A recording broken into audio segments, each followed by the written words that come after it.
आज मैं आपको एक ऐसी लड़की से मिलाने जा रहा हूं जो महज 17 साल की है और उसने पूरे भारत में अपना डंका बजाया है। मेरे साथ पल अग्रवाल मौजूद है जो कि जेईई मेंस में 100% नंबर लाकर सबसे पहले स्थान इन्होंने प्राप्त किया। इनसे जान लेते हैं। पल अग्रवाल, सबसे पहले जानना चाहेंगे किस तरह से आपने जेईई मेंस को क्लियर किया है?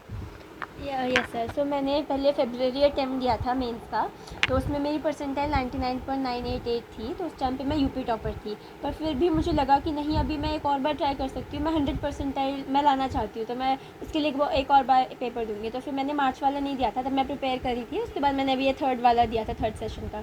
तो अब इसमें मेरी 100 परसेंटाइल आई है, तो मैं बहुत खुश हूँ। पर अभी एक और बहुत बड़ा टारगेट है अभी एडवांस क्लियर करने का, तो अभी मैं उसके लिए मेहनत कर रही हूँ।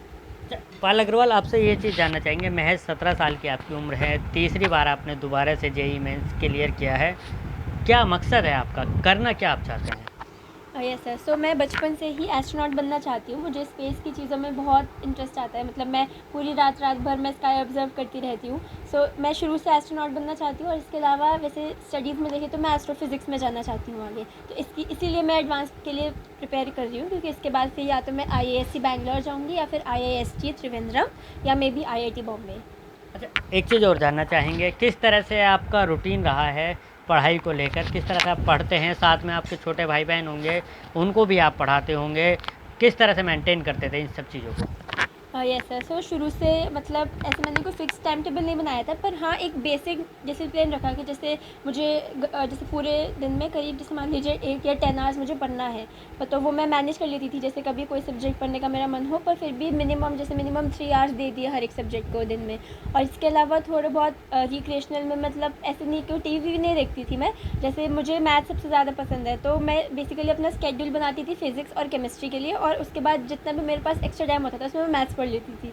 तो ऐसा मतलब मैं टाइम वेस्ट नहीं करती थी, पूरे दिन पढ़ती रहती थी, पर उसको वो मुझे ऐसा नहीं लगता था कि मुझे ब्रेक चाहिए उसमें। और इसके अलावा हाँ, मेरा एक छोटा भाई है, वो भी 11th में है, तो उसको भी मैंने पढ़ाया है अभी तक भी। पर वो भी मतलब बहुत कोऑपरेटिव है। मतलब अगर वो देखता है कि मैं अभी अपना कुछ बहुत इंपॉर्टेंट कर रही हूँ, तो वो मुझे ज़्यादा डिस्टर्ब नहीं करता। तो सबका बहुत बड़ा रोल रहा है। और हाँ, इसके लिए सबसे पहले तो बेसिक डिसिप्लिन अपने मतलब बहुत ज़रूरी है। मतलब ऐसा नहीं होता कि छुट्टियों में मैं करीब 8-9 बजे उठी हूँ। मतलब मैं मैक्सिमम 6:30 या 7 o'clock तक उठ जाती हूँ और अपनी पढ़ाई शुरू कर देती हूँ। तो बेसिक डिसिप्लिन बहुत ज़रूरी है इसमें। अच्छा, एक चीज़ और जानना चाहेंगे, उन माँ बाप को आप क्या कहना चाहेंगे जो अपनी बेटी को पढ़ाते नहीं हैं या फिर उनकी उम्र को देखते हुए जल्दी शादी कर देते हैं, उनके सपनों को चकनाचूर कर देते हैं, उनको, उन माँ बाप को क्या कहना चाहेंगे? मुझे लगता है कि मतलब पहली बात तो ये गर्ल्स बॉयज़, मतलब मुझे ये बहुत ऐसी चीज़ लगती है कि मतलब बहुत इसका कोई ऐसा बहुत ज़्यादा रोल नहीं है। मतलब why is there a discrimination between girls and boys, क्योंकि ड्रीम्स तो है तो इंसान ही है, और इंसान की ड्रीम्स तो होते ही हैं सबके। और एक वो जो हमारे जो ड्रीम होता है ना, वो एक हमारी ऐसी कड़ी होती है कि उसको हम दिमाग में रख के पूरा दिन रात हम सिर्फ उसके बारे में सोचते हैं। अगर मैं सोचती हूँ एस्ट्रोनॉट बनने का, तो मैंने अपने रूम में भी जैसे स्टार्स लगा रखे हैं दीवारों पे, तो अगर मैं रात को उठती भी हूँ ना, तो मैं वो स्टार्स को देखती हूँ, फिर मैं उनको लेके वापस सो जाती हूँ। मैं पूरे दिन टाइम से उसके बारे में सोचती हूँ। तो ये जो ड्रीम्स है, ये हमें एक सहारा देती है, हमारा एक होप होता है आगे लाइफ में कुछ करने का। ये हमारा एक मोटिव होता है कि हमें लाइफ में कुछ करना है, तो ड्रीम्स ज़रूर होने चाहिए। और अगर कोई अलाउ नहीं करता, तो उनको ये सोचना चाहिए कि आखिर उनके बच्चों को भी तो एक लाइफ मिली है, तो सबको एक लाइफ मिलती है। तो उसमें अगर भगवान जी ने हमें यहाँ पे भेजा है, तो किसी रोल के लिए भेजा है, तो हमें सोसाइटी के लिए कुछ ना कुछ ज़रूर करना चाहिए। यहाँ पे अपने लिए नहीं आए हैं हम, बेसिकली भगवान जी हमें यहाँ पे एक रोल प्ले की तरह हमें छोड़े कि हम अपना रोल सबसे ज़्यादा कैसे अच्छे से प्ले कर सकते हैं। तो इट्स वेरी इंपॉर्टेंट कि आप अपने बच्चों को समझें, उनके ड्रीम्स को समझें, और उनको सारी मतलब उनके लिए हर एक तरह से उनके सपोर्ट में खड़े रहें। अच्छा, आप इस मुकाम पर पहुँचे हैं, इस मुकाम का श्रेय आप किसको देना चाहेंगे? अपने गुरु को, माता को, पिता को, या सबको? किस तरह से, ये जानना चाहेंगे? हाँ, तो मुझे लगता है कि इस सक्सेस का मतलब सबसे मतलब मेरा तो बहुत छोटा रोल है इसमें, क्योंकि मैं अकेले तो कुछ नहीं कर पाती। तो सबसे पहले तो भगवान जी, उन्होंने मुझे इतनी अच्छी फैमिली दी, सब कुछ इतना अच्छा दिया मुझे। और ऑब्वियसली मेरे पेरेंट्स, उन्होंने मतलब हर एक चीज़ में मुझे सपोर्ट किया। But materialistic in the sense कि उन्होंने सारी फैसिलिटीज़ प्रोवाइड करवाई। कोई भी मुझे बुक चाहिए होती थी तो वो ला देते थे। फिर जिम में मुझे मेरा एडमिशन करवाया।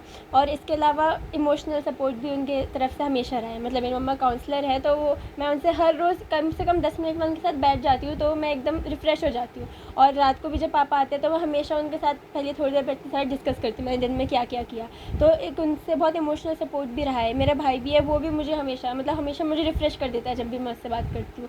और इसके अलावा फिर पेरेंट्स के बाद ऑब्वियसली एक तो मेरी मौसी है, वो पेरेंट्स के बाद क्या बल्कि क्योंकि वो शुरू से उन्होंने ही मुझे पहले शुरू में 3-4 साल उन्होंने मेरी अपब्रिंगिंग करी है, तो उनको बहुत बड़ा वो जाता है श्रेय। और इसके अलावा मेरा स्कूल, तो मेरा फर्स्ट स्कूल था सिल्वर बेल्स, और अभी फिर मैं जयपुरिया में आई थी 5th क्लास से, तो ऑब्वियसली मुझे बहुत ज़्यादा एक्सपोजर मिला है स्कूल की तरफ से।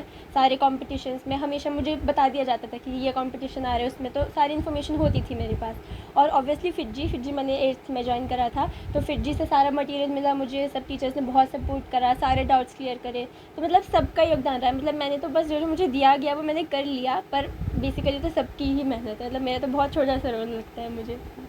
अच्छा, एक चीज़ और जानना चाहेंगे, जो आपके टीचर्स रहे हैं उन्होंने आपको किस तरह से पढ़ाया था, किनको आप सबसे ज़्यादा मानते हैं इस चीज़ को लेकर?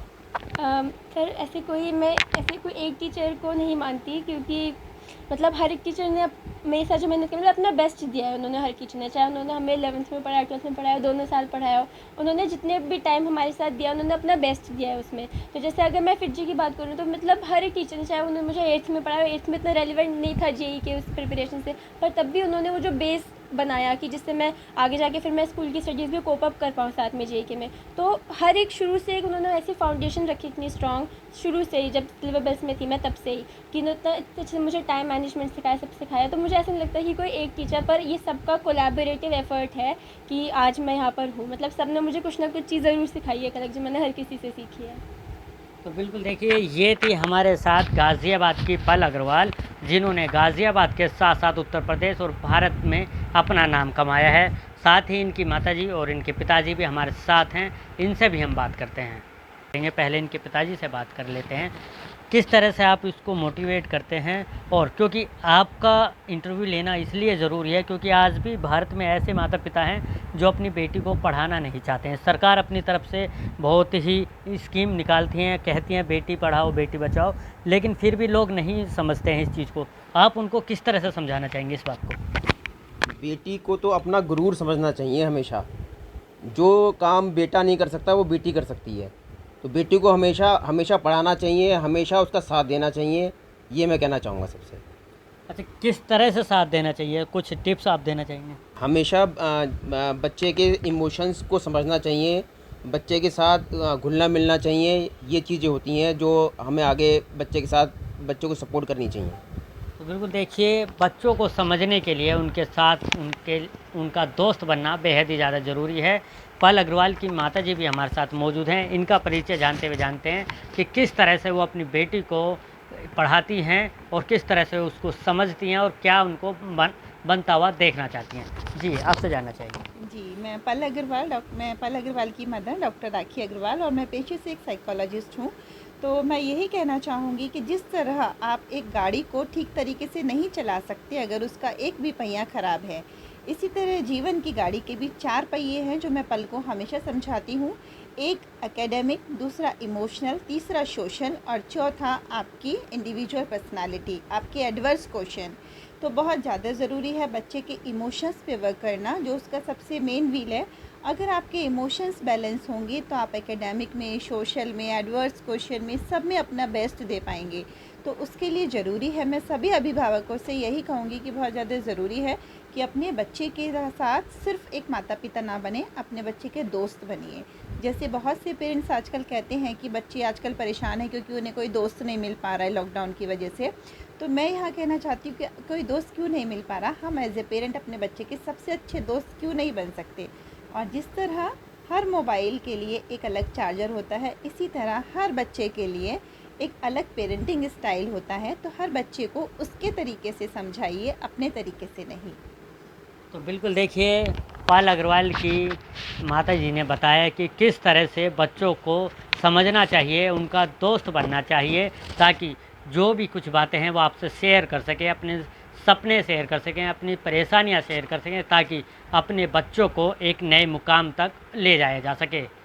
गाज़ियाबाद से मैं Jitendra Gautam, news India rights.